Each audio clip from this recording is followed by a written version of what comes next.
আমি আজকে বানাইলাম, 1 মাস পরে আমার ছবি শেষ হবে বা 2 মাস পরে। শাকিব খানকে নিয়ে যাদের অ্যালার্জি রয়েছে তারা এই ভিডিওটি দেখার কোনো দরকার নেই, স্কিপ করে চলে যান। বন্ধুরা, কথা হচ্ছে আজকে দেলোয়ার জাহান জন্টুকে নিয়ে বোমা ফাটাবো। কোটি টাকা দিলে ওকে নিয়ে বানাবো না, আমি বানাবো। কেমন বোমা ফাটাবো আপনারা বিস্তারিত জানতে এই চ্যানেলে যদি নতুন হয়ে থাকেন তাহলে সাবস্ক্রাইব করে আমি শাওন মিয়ার পাশেই থাকুন। বন্ধুরা, আপনারা জানেন শাকিব খানের বহু আলোচিত সিনেমা তুফান নিয়ে অনেক প্রত্যাশা রয়েছে আমাদের পরিচালক প্রযোজকের, কিন্তু এত হাইপ উঠেছে 15টি দেশে, কিন্তু সুপার ডুপার ব্লকবাস্টার হচ্ছে, এমনকি হাউসফুল যাচ্ছে। এই প্রসঙ্গে আমাদের দেলোয়ার জাহান জন্টু কথা বললেন, শাকিব খানের এই তুফান সিনেমাটি ভালো ব্যবসা করছে সেটা বলতে পারো, কিন্তু বেদের মেয়ে জ্যোৎস্না রেকর্ড কেউ ভাঙতে পারবে না।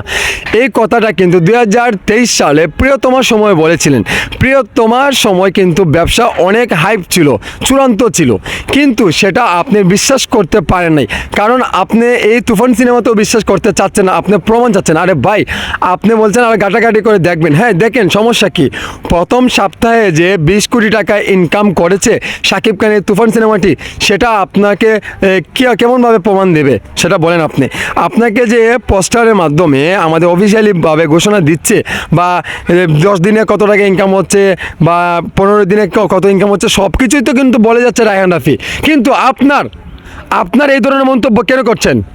আরে এই সোশ্যাল মিডিয়াতে আপনি কি এমন গেল সিনিয়র বা জুনিয়র হয়েছেন? আপনার ভ্যালু আছে, টাইম আছে মিয়া এখন। আর আবারও কি বলেন, শাকিব খানকে নিয়ে আমি সিনেমা বানাবো না, কোটি টাকা দিলে ওকে নিয়ে বানাবো না, আমি বানাবো না।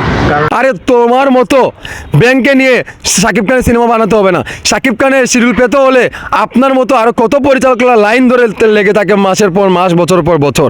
আপনি কি এমন পরিচালক হয়েছেন? আপনার আগের যে সিনেমাগুলো আছে না, সেই ধরনের সিনেমা এখন যুগে খাবে না ভাই।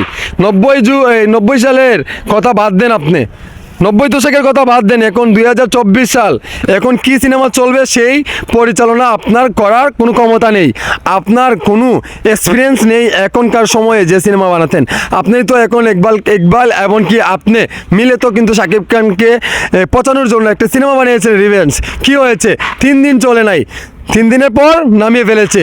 আবার কি অনন্ত জলিলকে নিয়ে কাজ করেছেন, কেমন ব্যবসা করছেন, কোনো ভ্যালু নেই আপনাদের টাইম আছে মিয়া। শাকিব খানকে নিয়ে উল্টাপাল্টা কথা বলেন আপনি।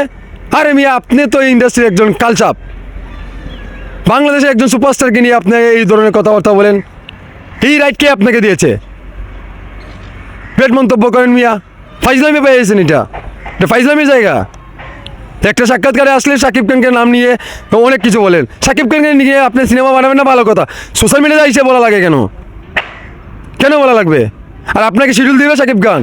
আপনার মতো টাটকাজকে শাকিব খান এখন আর পাত্তাই তো দিবে না।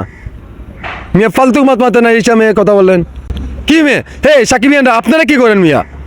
আপনারা ওকে বয়কট করতে পারেন না? ওকে নিয়ে তো এখন কথা বলতে আমার উচিত বাদে। কি নিয়ে কথা বলবো ভাই?